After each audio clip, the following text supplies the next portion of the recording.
So this is the first time we've actually got a chance to kind of talk to you a little bit face to face. Just walk us through draft night, and you're kind of sitting there waiting, and you get the call from Pittsburgh. Yeah, obviously a lot of emotions, and I've been waiting for this moment for a long time. So to finally be here and to be drafted and just get to work pretty much and develop is definitely nice. And I'm here to have a fun week and get better. Have they had a lot of conversations with you to this point, or they just kind of brought you in and conversations are yet to come? Yeah, a couple conversations here and there, nothing too crazy. I'm guessing we're going to have a bigger conversation at the end of camp. I'm looking forward to that. And then, how do you feel day one camp was like, just being out there on the ice, doing some of the girls? How do you feel about that? I think it was nice. Honestly, I didn't expect too much out of myself. Just having skating in a long time and just all the emotions from the draft. So to finally get that first skate in was definitely nice, and I'm looking forward to the next ones. Bill, after being drafted, you mentioned that your parents are from Togo. Have you ever had the chance to go back there with them or have a trip or anything like that? I have a long time ago. I was like 4 years old. How much do you remember from it, if you were like, not that much? Nothing, no. Just their culture, and then you growing up in Montreal, just kind of what was that upbringing like, being in Montreal, but then being from Togo? I feel like I had so many people just around me that were there to help me. My agents, teachers at school, coaches, my teammates. So I had a lot of people that helped me just be in this position today, and I'm really grateful to those people. Yeah, but from their roots, from where they're from, was that part of your upbringing at all, or anything like that, being from Togo? Not really, honestly.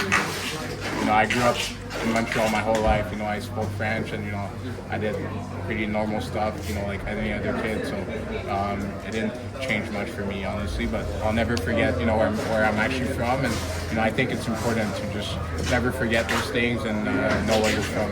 I think I read somewhere that you like to incorporate like your own word swag into your game. Just to you, like, how would you define bringing swag into your game? I think it's just confidence. You don't need to really show it or talk about it, but once you step on the ice, that's when I really feel confident. That's when I really let my confidence show, not really off the ice, but mostly on the ice. I'm a confident player. I work pretty hard on my craft, so why not have some swagger when you get on the ice? Did you see PK Subban's reaction to you mentioning him? I did. I talked to him before draft night, actually in LA. He was there, and I met him at the hotel right, on my way to the draft. Yeah. It's nice to have him, and he's always there for me to reach out to him whenever I need something. So he's a great mentor for me. But he put out an Instagram post about you too, saying how honored he was. Yeah. So I'm curious, how close do you think you are to making the NHL? Very far away. That's not swagger. I know, but I got a long ways to go, and I know I'm going to put in the work. Now that I'm drafted, I have more resources than I ever had before.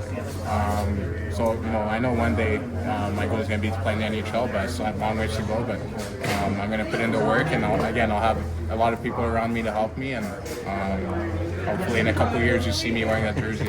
With PK, he was a guy that did have a lot of that swag. Just watching him, I know how much he meant to you, being from Montreal and watching him. Just how much of that did you get from watching him, that swag? I think the biggest thing I took away from him was just being yourself.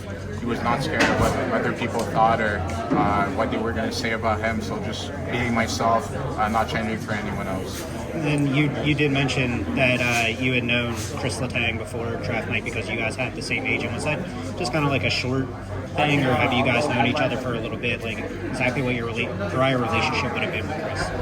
Yeah, so I knew him. He probably didn't know me. I saw him a couple of times around the range. Like I said, we have the same agent, so we skated to the same spot.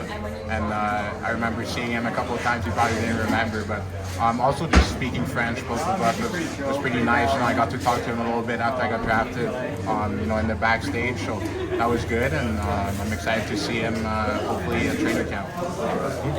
You talked about